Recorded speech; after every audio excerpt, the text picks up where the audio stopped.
તમે એમ કહો મોદી સાહેબ મોકલ્યો એટલે એ ખોટી વાતો નહીં કરવાની. બીવડાવતો નથી છે. અમે એમ જ કહેવા માંગો કે તમે કહો લોકલ છે, લોકલ તો ભલે લોકલ તો લોકલને ચેક તો કરવા જોઈએ ને. અમારે જોવાનું, અમે મીડિયા છીએ, સમજ્યા? હા, પોલીસ જ નથી કામ કરતી એટલે તો કીધું હોય. નમસ્કાર દર્શક મિત્રો, ધ સિક્રેટમાં આપનું સ્વાગત છે. હું છું શહીદ કુરેશી. વિશ્વ વિખ્યાત અંબાજી મંદિરની સુરક્ષા વ્યવસ્થાને લઈને એક એવો વિડીયો સામે આવ્યો હોવાનું કહેવાઈ રહ્યું છે, જેના કારણે અનેક ગંભીર સવાલો ઊભા થયા છે.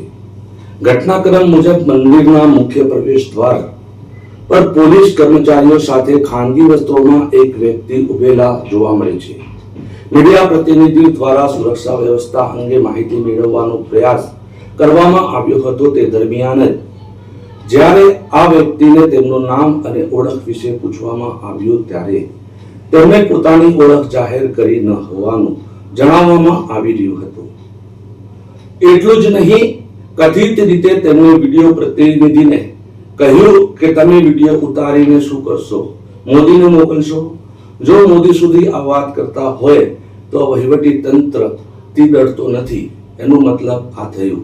જો આખો વિશેષ અહેવાલમાં આખો ઘટનાક્રમ શું છે તમે જણાવી દઈએ. હવે સવાલો ઘણા છે. જો આ વ્યક્તિ કોઈ અધિકૃત ફરજ પર હતા તો પોતાની ઓળખ શા માટે જાહેર ન કરી? જો તેઓ પોલીસ વિભાગ, મંદિર ટ્રસ્ટ કે અન્ય કોઈ સરકારી એજન્સી સાથે જોડાયેલા હતા તો તેમની ઓળખ જણાવવામાં અચકાટ શા માટે? અને જો તેઓ કોઈ અધિકૃત ફરજ પર ન હતા તો મંદિરના અતિ સંવેદનશીલ પ્રવેશ દ્વાર પર પોલીસ કર્મચારીઓની વચ્ચે તેઓ કયા અધિકારથી ઉભા હતા? એક વધુ મહત્વનો મુદ્દો એ છે કે સમગ્ર ઘટનાક્રમ દરમિયાન પોલીસ કર્મચારીઓએ મીડિયા પ્રતિનિધિને કોઈ સવાલ પૂછ્યો ન હોવાનું કહેવાય છે. ત્યારે મીડિયાને સવાલ કરનાર આ સિવિલ ડ્રેસમાં રહેલો વ્યક્તિ આખરે કોણ હતો?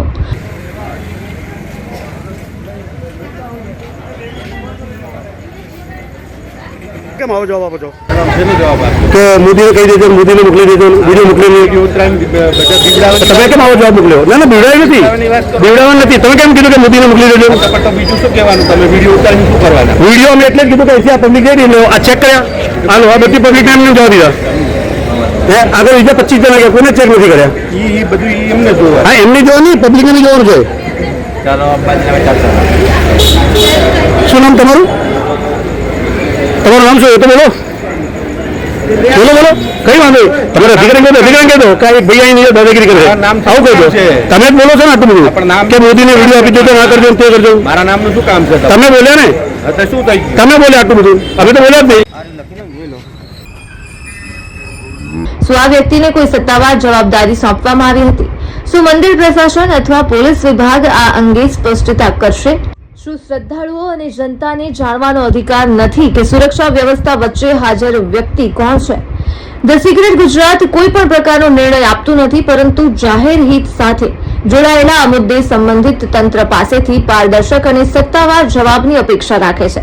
જો પોલીસ વિભાગ, મંદિર ટ્રસ્ટ અથવા સંબંધિત વ્યક્તિ પોતાનો પક્ષ રજૂ કરવા માંગતા હોય તો અમે તેને પણ સમાન મહત્વ સાથે અમારા પ્લેટફોર્મ પર રજૂ કરીશું. આ મામલે આગળ કોઈ સત્તાવાર માહિતી અથવા કાર્યવાહી સામે આવશે તો તેનો અપડેટ પણ સૌથી પહેલા તમને પહોંચાડીશું.